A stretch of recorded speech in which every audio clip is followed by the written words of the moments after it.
صباح الخير ومساء عليكم، ايه الاخبار؟ يا رب كله يكون تمام. معانا النهارده وحش الفئه المتوسطه من سامسونج، دلوقتي الفئه المتوسطه بقت بسعر 20 و25 الف جنيه، عكس زمان كانت الاسعار اقل من كده شويه، والله اعلم اللي جاي ايه. الموبايل اللي من رايي هيبقى من اكتر الموبايلات مبيعا في مصر من سامسونج، وهو السامسونج A55 5G.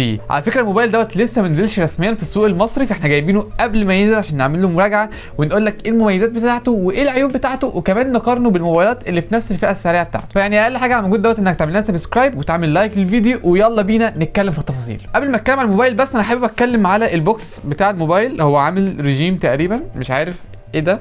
سامسونج على فكره من الشركات اللي مش بتتاثر بالشركات الصينيه خالص، ودوت هيبقى باين على الموبايل طول الريفيو. حتى من البوكس باين ان سامسونج مش متاثره بالشركات الصينيه. الشركات الصينيه بتحط لك شاحن عالي جدا مثلا سريع في البوكس، ممكن تحط لك جراب في البوكس.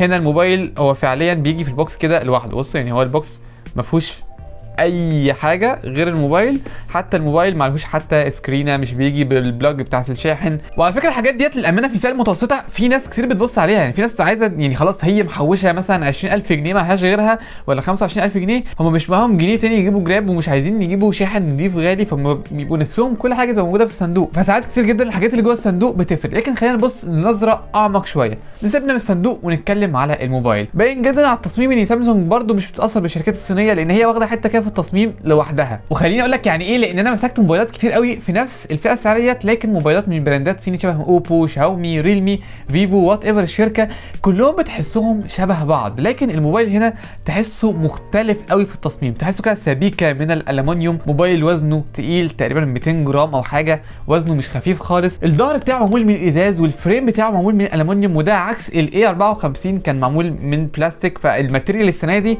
احلى بكتير من السنه اللي فاتت. الموبايل بصراحه ياخد 100 من 10 في البيلد كواليتي. الدقه بتاعه التصنيع السنه دي ازاز في الومنيوم، الكاميرات ماسكه نفسها، الزراير كليكي كده وماسكه نفسها. لا يعني الموبايل ماسك نفسه قوي.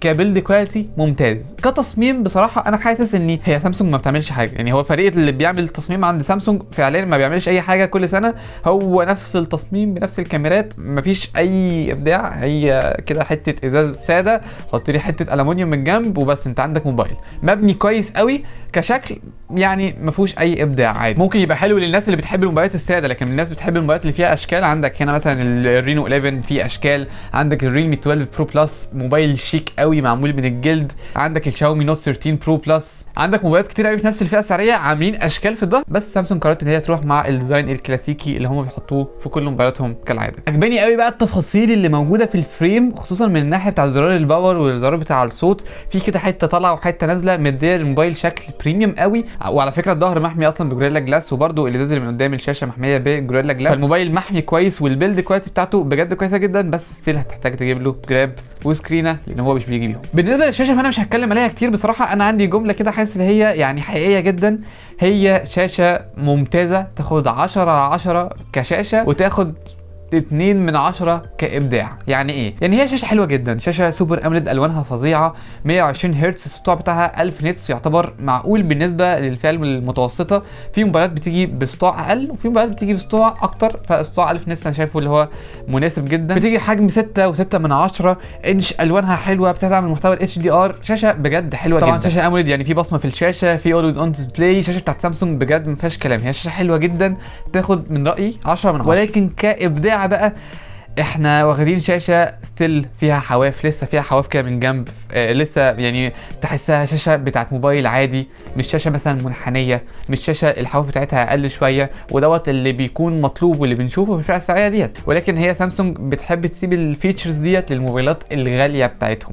فيعني برضو تاني سامسونج مش بتبص على الشركات الصينيه بتعمل ايه، هم لوحدهم كده في حته، لا احنا نحط الشاشات الكيرفد مثلا في الموبايلات الغاليه، والموبايلات الفئه المتوسطه احنا هنخليها شاشه عاديه. فهو يعني سامسونج بتبقى ماشيه بالنظام بتاعها شويه، ولكن انت كمستخدم لا، ما انا عندي في الفئه السعريه ديت حاجات تانية بشاشات كيرفد. لكن هي كشاشه وكدقه بصراحه فهي اكتر من ممتازه، مش هتضايقك خالص. لو انت الشكل بتاعها عاجبك هي تمام. بالنسبه للسوفت وير بتاع سامسونج فانا بصراحه بجد مبهور. انا بقالي كتير ما استخدمتش موبايلات من شركه سامسونج، ويعني غيابي عن موبايلات سامسونج دوت خليني لما ارجع استخدم موبايل من شركه سامسونج انبهر جدا بالتطورات اللي حصلت في السوفت وير، وازاي فعلا سامسونج بتبان قد ايه هي شركه كبيره. لما تيجي تبص على السوفت وير بتاعها تحس ان انت بتتعامل مع سوفت وير راسي ثابت، سوفت وير كويس، سوفت وير قوي، سوفت وير ما بيعلقش، وهو ال1 UI 6 مع اندرويد 14.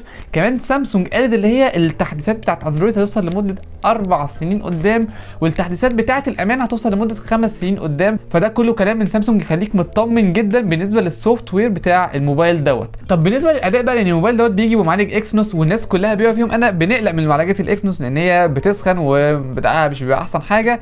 بس خليني اقول لك ان المره دي غير. المعالج اللي بيجي في الموبايل دوت اسمه الاكسنوس 1480. والتاني عشان انا بقالي كتير ما استخدمتش موبايلات من سامسونج فحسيت بفرق قد ايه هم اشتغلوا على المعالج بتاعهم. لا المعالج دوت انت تقدر تعتمد عليه. الموبايل بقاله معايا اسبوع بلعب عليه عادي جدا، اداء الالعاب فيه كويس وراسي. لو انت شخص بتلعب ده موبايل مناسب للالعاب، للتصفح ممتاز خصوصا مع واجهه سامسونج. النسخه اللي معايا هي نسخه 8 جيجا بايت رام 128 مساحه تخزين. يعني بقى جو السوشيال ميديا هتشتغل على الموبايل بتاعك، هتفتح حاجات. انا مش شايف ان في اي مشكله في الاداء بتاع الموبايل دوت. يمكن المشكله الوحيده اللي احنا بنفتح بابجي كده ممكن نقولها هي توفير الطاقه. انا حاسس ان البروسيسور دوت مش بيوفر طاقه قوي، بل بالعكس يمكن اللي مخلي الموبايل عارف يوفر شويه في الطاقه هو السوفت وير بتاع سامسونج، لكن المعالج مش حاسه احسن حاجه في توفير الطاقه بصراحه. بمناسبه اللي احنا هنجرب ببجي مع بعض بقى، فخليني اسمعكم الصوت بتاع السماعات. وبجد بقى خليني اقول لك على حاجه، انا جربت موبايلات كتير قوي في الفئه السعريه ديت، وده يعني يعتبر احسن موبايل او واحد من احسن الموبايلات اللي بيجي بسماعات.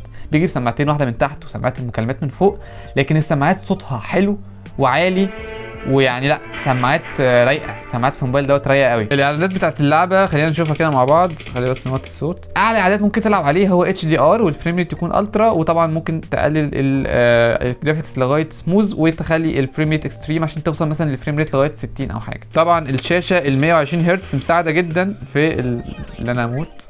انا محتاج بجد اتمرن على ببجي شويه، لاني انا يعني محتاج اتمرن شويه على ببجي، وربنا عيب كده. موت بقى موت بقى يخرب بيتك. طب اعمل كلايه بس حتى اعمل بيها كده شو وهقفل والله. اعمل اي جو، اعمل اي جو والله يخرب بيتك.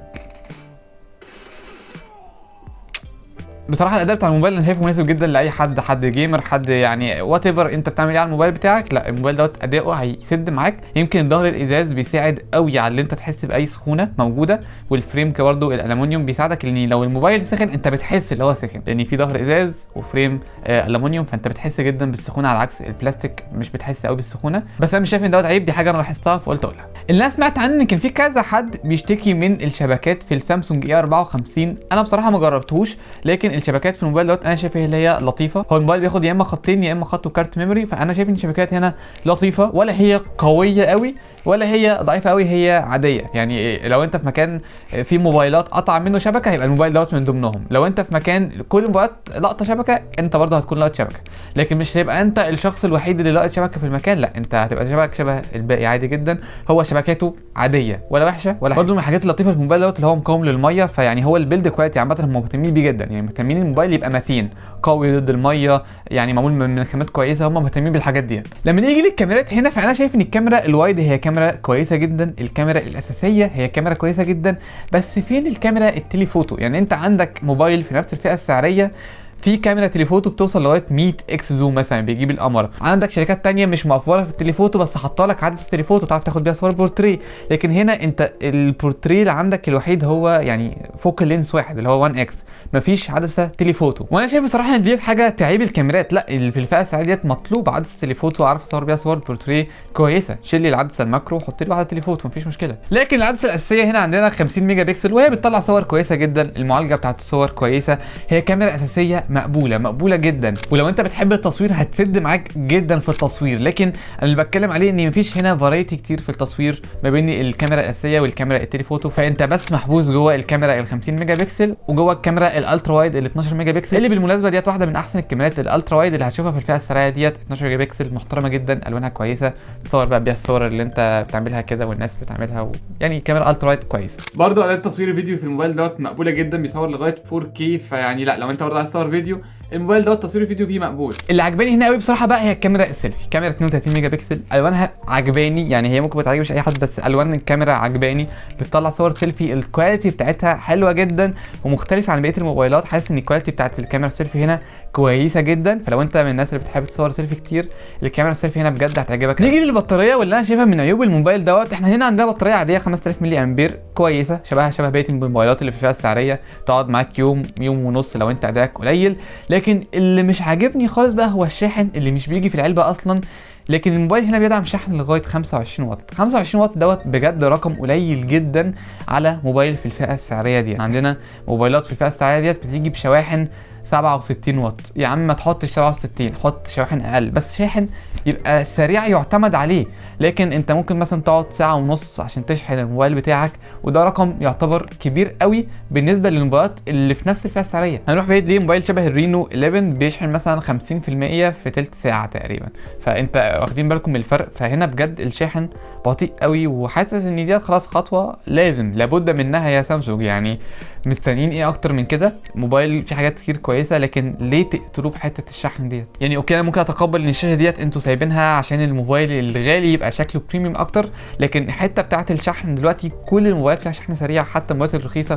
فانا شايف ان الخطوه ديت لابد منها السنه الجايه، والا الموبايل دوت هيبقى متاخر قوي في حته البطاريات والشحن عن الموبايلات الباقيه، لان هو اوريدي متاخر في الحته ديت. سعر الموبايل رسميا في مصر لسه ما نعرفوش، لان الموبايل لسه ما نزلش رسميا في مصر، بس اكيد لما ينزل رسميا هقول لكم السعر بتاعه في انستجرام، فتاكدوا انكم تعملوا لنا فولو هناك. لكن هو سعر رسميا في الامارات 1500 درهم، فمتوقع لو مثلا ينزل في حدود 25 اقل شويه، او مع الوقت يقل شويه كده. انا شايف بصراحه ان الموبايل دوت مناسب لمين؟ لاي حد عايز موبايل يعني البيلد كواليتي بتاعته كويسه، موبايل محترم قوي في الخامات بتاعته، موبايل تقيل كده ليه وزنه.